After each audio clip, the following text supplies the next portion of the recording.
নজর রাখবো পরবর্তী সংবাদে।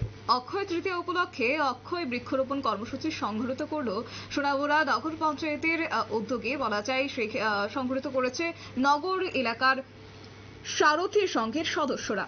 তবে এদিনে সংস্থার উদ্যোগে সমগ্র দিনব্যাপী নগর এলাকার বিভিন্ন সরকারি প্রতিষ্ঠানগুলিতে যেখানে বাউন্ডারি ওয়ালের ব্যবস্থা আছে সেই সমস্ত এলাকাগুলিতে বৃক্ষরোপণ করে সংস্থার সদস্যরা।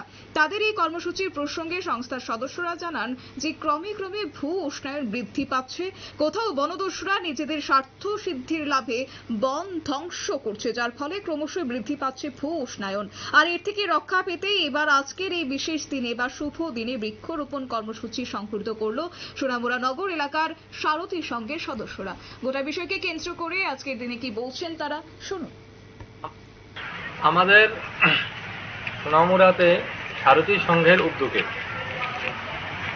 এক অক্ষয় তৃতীয়া বৃক্ষরোপণ উদ্যোগ নিয়েছে। বৃক্ষরোপণের কারণ হলো আমাদের পরিবেশ ভারসাম্যকে বজায় রাখার জন্য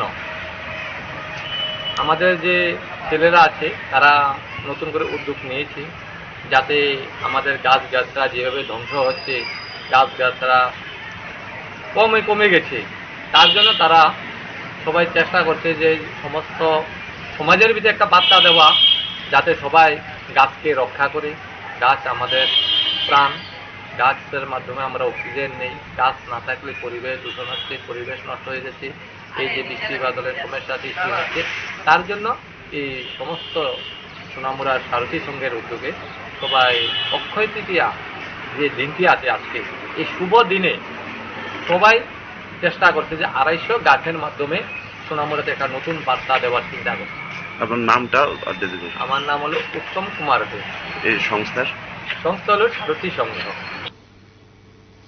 আপনারা শুনলেন ক্লাব সদস্যদের বক্তব্য এবং এক্ষেত্রে বলা যায় ভূ উষ্ণায়ন কমাতে এবার বৃক্ষরোপণ কর্মসূচি একেবারেই প্রয়োজন এবং তারই নজির গড়লেন আজকে অক্ষয় তৃতীয়া দিনে। এবং এক্ষেত্রে বলা যায় এ থেকে রক্ষা পেতে শুধু বৃক্ষরোপণ কর্মসূচি নয়, আগামী দিনে যে সকল বৃক্ষরোপণ করা হয়েছে সেই সকল বৃক্ষগুলিকে রক্ষণাবেক্ষণের দায়িত্ব নিতে হবে সকলকে। তাই তারা সমগ্র মহকুমাবাসীর নিকট আবেদন রাখেন বৃক্ষরোপণের পাশাপাশি রোপণ করা বৃক্ষগুলিকেও রক্ষণাবেক্ষণের ব্যবস্থা নিজেদের দায়িত্বে নিতে হবে।